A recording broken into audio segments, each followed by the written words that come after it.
ടെക്നിക്കലായി ഒന്നും ചെയ്യാൻ കഴിയാത്ത AAFന്റെ ടെക്നിക്കൽ കമ്മിറ്റി 3 പേരെ ഷോർട്ട് ലിസ്റ്റ് ചെയ്യുന്നു. ഇന്ത്യൻ മെൻസ് ടീമിന്റെ ഒരു കോച്ച് എന്ന നിലയിലേക്ക് വരുന്ന സമയത്ത് 170 ആപ്ലിക്കൻസിൽ നിന്നാണ് 3 പേരെ സെലക്ട് ചെയ്യുന്നത്. എന്തുകൊണ്ട് അവർ ടെക്നിക്കൽ ഡിസിഷൻസ് എടുക്കാൻ കഴിയുന്നില്ല എന്ന് ചോദിച്ചു കഴിഞ്ഞാൽ അതിൻ്റെ കാരണം ഞാൻ പറയാം. കാരണം എന്ന് വെച്ചാൽ ഇപ്പോൾ 3 പേരെ പിക്ക് ചെയ്തവരുടെ പേരുകൾ ഇന്ത്യൻ പരിശീലനമായിട്ടുള്ള ഖാലിദ് ജമീൽ, മുൻ ഇന്ത്യൻ പരിശീലനമായിട്ടുള്ള സ്റ്റീഫൻ കോൺസ്റ്റന്റൈൻ, അതുപോലെ സ്റ്റെഫാൻ തർക്കോവിച്ച് എന്ന് പറഞ്ഞിട്ടുള്ള ഒരു സ്ലോവാക്യൻ പരിശീലകൻ എന്നിവരാണ്.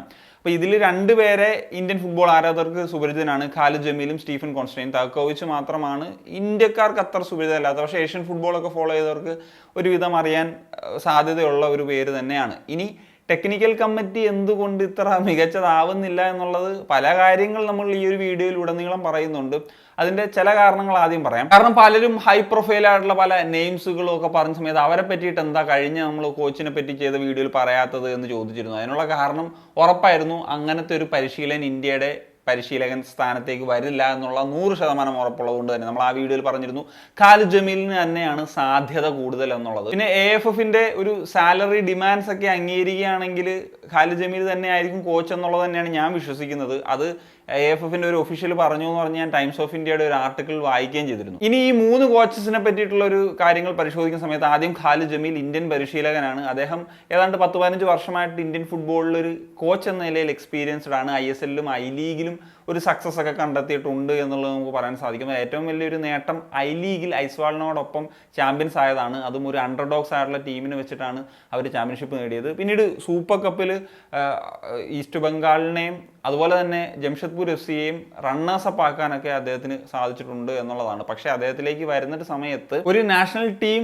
കോച്ച് എന്ന നിലയിലുള്ള ഒരു എക്സ്പീരിയൻസ് ഇല്ല എന്നുള്ളതാണ് പറയേണ്ടത്. പക്ഷേ ഒരു നാഷണൽ ടീം പ്ലെയർ എന്ന നിലയിൽ അദ്ദേഹത്തിന് ഒരു 40ഓളം മത്സരങ്ങൾ എക്സ്പീരിയൻസ് ഉണ്ട്. അതെങ്ങനെ കൺവേർട്ട് ചെയ്യാൻ സാധിക്കും, അദ്ദേഹത്തിൻ്റെ ഈ ഒരു കോച്ചിങ് എക്സ്പീരിയൻസ് കൂടി എന്നുള്ളത് ആണ് അറിയേണ്ടത്. നിലവിലത്തെ സാഹചര്യത്തിൽ ഒരു ഇന്ത്യൻ പരിശീലകൻ തന്നെയാണ് വേണ്ടത് എന്നുള്ളതാണ് ഞാൻ വിശ്വസിക്കുന്നത് എന്നുള്ളത് പലപ്പോഴും പറഞ്ഞിട്ടുണ്ടായിരുന്നു. പക്ഷേ ഒരു ടഫ് സിറ്റുവേഷനിലാണ് വരുന്നത്.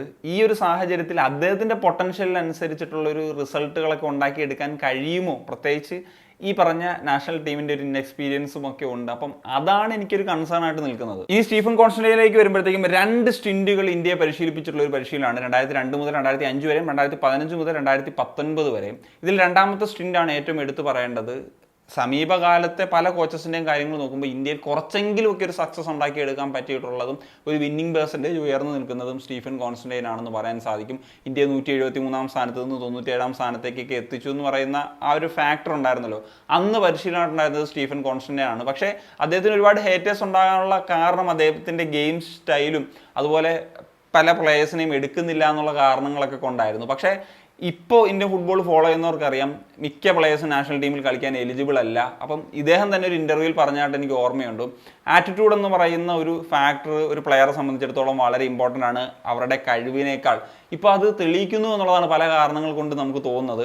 അതുകൊണ്ട് തന്നെ ഇങ്ങനത്തെ ഒരു പരിശീലകനാണ് നമുക്ക് വേണ്ടത് എന്നുള്ളതും ചില സമയത്തെങ്കിലും തോന്നിപ്പോകും. ഞാൻ മുമ്പും പറഞ്ഞിട്ടുണ്ട് സ്റ്റീഫൻ കോൺസ്റ്റന്റൈൻ അല്ല, പക്ഷേ ആ ഒരു ആറ്റിറ്റ്യൂഡ് ഉള്ള ഒരു കോച്ചിനെ കിട്ടിയാൽ നന്നായിരിക്കും എന്നുള്ളത്. അടുത്തത് സ്ലോവാക്യൻ കോച്ചായിട്ടുള്ള സ്റ്റെഫാൻ തർക്കോവിച്ച് ആണ്. അദ്ദേഹത്തിലേക്ക് വരുന്ന സമയത്ത് സ്ലോവാക്യയുടെ ദേശീയ ടീമിൻ്റെയൊക്കെ പരിശീലകനായിട്ടുണ്ടായിരുന്നു, അസിസ്റ്റന്റ് കോച്ചൊക്കെ ആയിട്ട് തുടങ്ങിയിട്ട്. പിന്നീട് അവർക്ക് ലോകകപ്പ് യോഗ്യത നേടിക്കൊടുക്കാൻ പറ്റാത്ത സാഹചര്യത്തിൽ അദ്ദേഹത്തെ സാക്ക് ചെയ്യുമായിരുന്നു. പിന്നീട് കിർഗിസ്ഥാൻ്റെ പരിശീലനമായിട്ട് വന്നു. കിർഗിസ്ഥാനെ ഏഷ്യൻ കപ്പിൽ അദ്ദേഹം ലീഡ് ചെയ്തു 2024. പക്ഷേ ആദ്യ റൗണ്ടിൽ തന്നെ പുറത്തായി. എന്നാൽ വേൾഡ് കപ്പ് ക്വാളിഫയേഴ്സിൽ 3-ാം റൗണ്ടിലേക്ക് അവരെ എത്തിക്കാനായിട്ട് ഈ ഒരു പരിശീലകന് സാധിച്ചിരുന്നു.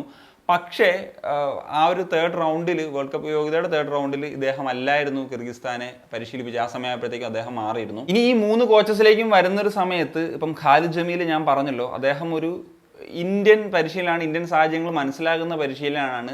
പക്ഷേ നാഷണൽ ടീമിൻ്റെ ഒരു കോച്ച് എന്ന നിലയിലുള്ള ഒരു ഇൻഎക്സ്പീരിയൻസ് മാത്രമാണ് എനിക്കൊരു കൺസേൺ ആയിട്ട് തോന്നുന്നത്. അതുപോലെ തർക്കോവിച്ച് എന്ന് പറയുന്ന ഒരു പരിശീലനത്തിലേക്ക് വരുമ്പോഴത്തേക്കും ഏഷ്യൻ ലെവലിലൊക്കെ എക്സ്പീരിയൻസ് ഉണ്ട്, നാഷണൽ ടീം കോച്ചസ് ആയിട്ട് ഇൻ്റർനാഷണൽ ഫുട്ബോളിലും എക്സ്പീരിയൻസ് ആണ്. പക്ഷേ ഇന്ത്യൻ സാഹചര്യങ്ങളൊക്കെ എത്രത്തോളം അറിയാമെന്നുള്ളത് മാത്രമാണ് ഒരു കൺസേൺ ആയിട്ടുള്ളത്. എന്നാൽ സ്റ്റീഫൻ കോൺസ്റ്റന്റൈനിലേക്ക് വരുമ്പോഴത്തേക്കും ഇന്ത്യൻ ഫുട്ബോൾ നന്നായിട്ട് അറിയാവുന്ന ഒരു വിദേശ പരിശീലനമാണ്, ഇന്റർനാഷണൽ ഫുട്ബോളിൽ എക്സ്പീരിയൻസ് ഉണ്ട്. ഇന്ത്യൻ ഫുട്ബോളിൽ ഒരു വിധത്തിലെങ്കിലുമൊക്കെ മാനേജ് ചെയ്യാനൊക്കെ അദ്ദേഹത്തിന് സാധിച്ചിട്ടുണ്ട്. പക്ഷേ അദ്ദേഹത്തിൻ്റെ ഐഡിയാസും ശൈലിയും ഒക്കെ ഔട്ട്ഡേറ്റഡ് ആയോ എന്നുള്ളതാണ് ഒരു സംശയമായിട്ട് നിൽക്കുന്നത്. ഇനി ടെക്നിക്കൽ കമ്മിറ്റിയുടെ ഒരു നല്ല ഗുണം കൂടി പറഞ്ഞിട്ട് ഈ വീഡിയോ അവസാനിപ്പിക്കാം. കാരണം ഇത്രയും വൈകിപ്പിച്ചത് കൊണ്ട് തന്നെ ഇപ്പം ഖാലിദ് ജമീൽ എന്ന് പറയുന്ന ഒരു പരിശീലകൻ, അദ്ദേഹം ഇപ്പം ജംഷഡ്പൂരിൻ്റെ പരിശീലനമാണ്. അപ്പം ഒരു ഡിസിഷൻ എടുക്കാണ്ട് നിൽക്കുന്ന സാഹചര്യത്തിൽ അദ്ദേഹം എങ്ങോട്ട് പോകും, പ്രത്യേകിച്ച് പ്രീ സീസൺ തുടങ്ങി ഡ്യൂറൻ കപ്പ് സ്റ്റാർട്ട് ചെയ്തു എന്നൊക്കെ പറഞ്ഞ സാഹചര്യത്തിൽ അതൊരു പ്രശ്നമാണ്. അതുപോലെ തർക്കോവിച്ചിൻ്റെ കാര്യത്തിൽ പെട്ടെന്ന് ഇന്ത്യയുടെ പരിശീലന സ്ഥാനത്തേക്ക് വരുമ്പോഴത്തേക്കും ഇന്ത്യൻ സാഹചര്യങ്ങൾ അറിയാതെ ആദ്യം സ്ട്രഗിൾ ചെയ്യുന്ന സാഹചര്യം, പ്രത്യേകിച്ച് ഒരു ക്രിട്ടിക്കൽ സിറ്റുവേഷൻ നിൽക്കുകയാണ് ക്വാളിഫയേഴ്സിൻ്റെ ആദ്യത്തെ 2 മത്സരങ്ങൾ വിജയിക്കാതെ. അപ്പം അതൊരു ബുദ്ധിമുട്ടാകും. ആ സാഹചര്യങ്ങളൊക്കെ വെച്ച് നോക്കുമ്പോൾ ഒരുപക്ഷെ സ്റ്റീഫൻ കോൺസ്റ്റന്റ് ഇന്ത്യൻ ഫുട്ബോളിനെയും അറിയാം, ഇന്റർനാഷണൽ എക്സ്പീരിയൻസും ഉണ്ട്. അപ്പം അത് ചിലപ്പം സ്റ്റീഫൻ കോൺസ്റ്റന്റൈന് ഒരു എഡ്ജ് നൽകാനുള്ള സാധ്യത ഉണ്ട് എന്ന് എനിക്ക് തോന്നുന്നുണ്ട്.